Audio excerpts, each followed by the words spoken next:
Assalamu alaikum. My name is Hamza. আগামী 25শে March ভারতের বিপক্ষে মাঠে নামবে বাংলাদেশ। সেই ম্যাচে দেখা যাবে হামজা চৌধুরীকে।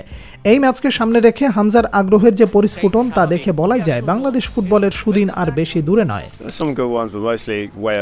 সোশ্যাল মিডিয়ায় ভাইরাল হয় একটি ছবি যেখানে দেখা যায় বাফুফের সভাপতি তাবিদ আউয়াল, এক্সিকিউটিভ মেম্বার ইমতিয়াজ সবুজের সঙ্গে হামজা চৌধুরীকে।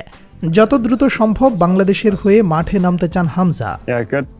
বাংলাদেশের ফুটবল ফেডারেশন বাফুফের সভাপতির সাথে ইংল্যান্ডে সৌজন্যমূলক সাক্ষাৎকারে এমনটাই জানিয়েছেন লেস্টার সিটির মিডফিল্ডার। বাফুফের সভাপতির সাথে দেখা হয়েছে হামজা ও তার ফ্যামিলির। হামজার পরিবার থেকে বাংলাদেশের ফুটবল অবকাঠামো নিয়ে বেশ কিছু প্রশ্ন এবং তার সমাধান করে দ্রুত হামজাকে মাঠে নামাতে চায় বাফুফে। সবকিছু ঠিকঠাক থাকলে ইন্ডিয়ার বিপক্ষেই মাঠে নামবেন এই তারকা। হামজার সঙ্গে ইংল্যান্ডের একটি রেস্টুরেন্টে দেখা করেন বাফুফের সভাপতি সহ বিভিন্ন মেম্বাররা। সেখানে একসঙ্গে বসে ডিনার করেছেন তারা। ডিনারের পাশাপাশি আলোচনা করেছেন বাংলাদেশের ফুটবল নিয়ে। হামজার সঙ্গে বাফুফের কর্তাদের এই আলোচনায় উঠে এসেছে বাংলাদেশের প্লেয়ারদের অবস্থা, দেশের ক্রীড়া ফ্যাসিলিটিস, ক্লাবগুলোর দলবদল ও হামজার টাইম শিডিউলের সাথে টাইম মেলানো ইত্যাদি যাবতীয় বিষয়ে। দেশের জনপ্রিয় এক ক্রীড়া সংবাদ মাধ্যমকে দেয়া সাক্ষাৎকার অনুযায়ী বাফুফের এক্সিকিউটিভ ইমতিয়াজ সবুজ বলেছেন, যত দ্রুত সম্ভব দেশের হয়ে খেলতে চান হামজা চৌধুরী।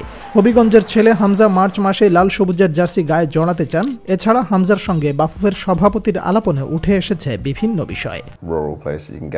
হবিগঞ্জের নানা বাড়িতে আসার সুবাদে বাংলাদেশের খাদ্যাভ্যাস ও মানুষদের কালচার সম্পর্কে অনেকটাই অবগত এই ডিফেন্সিভ মিডফিল্ডার লাল সবুজের জার্সি গায়ে মাঠ মাতানোর আগে হবিগঞ্জে আসার ইচ্ছা প্রকাশ করেছেন হামজা। একজন অ্যাথলেটের জন্য বাফুফের ফুডিং প্রসেসের বিষয়ে কথা বলেছেন হামজা, কেননা মাঠের পারফরমেন্সের জন্য দেহের শক্তি আর দীর্ঘ সময় ধরে ট্রেনিংয়ের জন্য সুষম ফুড প্ল্যানের বিকল্প নেই।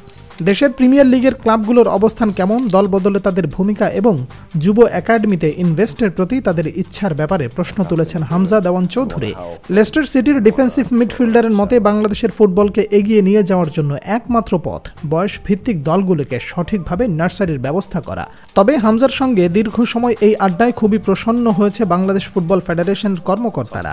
দেশের ফুটবলের এই নিদারুণ করুণ অবস্থার কথা শুনে দূরে সরে না গিয়ে দেশের জার্সিকে, দেশের ফুটবলকে নিজের ফ্যামিলির মতো বিবেচনা করে বেশ কিছু সমস্যার সমাধান দিয়েছেন হামজা দেওয়ান চৌধুরী। হামজার আগমনে বাংলাদেশ ফুটবলে নবজাগরণের যে সুবাতাস বইতে শুরু করেছে তার ধারা অব্যাহত রাখতে চায় বাফুফে। রুট লেভেলে দেশের ফুটবলের উন্নতি করতে হামজার মতো প্রবাসী ফুটবলারদের দেশে আনার জন্য মাঠে নেমেছে বাফুফে। তবে প্রবাসী ফুটবলারদের দেশে থাকার ফ্যাসিলিটিস, নিরাপত্তা এবং ট্রেনিং গ্রাউন্ডের ব্যাপারে যে উদ্বেগের প্রকাশিত হয়েছে সে ব্যাপারে আশ্বস্ত করেছে বাংলাদেশ ফুটবল ফেডারেশন। আগামী 25শে মার্চ ভারতের বিপক্ষে মাঠে নামবে বাংলাদেশ। সেই ম্যাচে দেখা যাবে হামজা চৌধুরীকে। এই ম্যাচকে সামনে রেখে হামজার আগ্রহের যে পরিস্ফুটন তা দেখে বলাই যায় বাংলাদেশ ফুটবলের সুদিন আর বেশি দূরে নয়। বাংলাদেশ ফুটবল ফিরুক তার আপন গতিতে, এটাই প্রত্যাশা।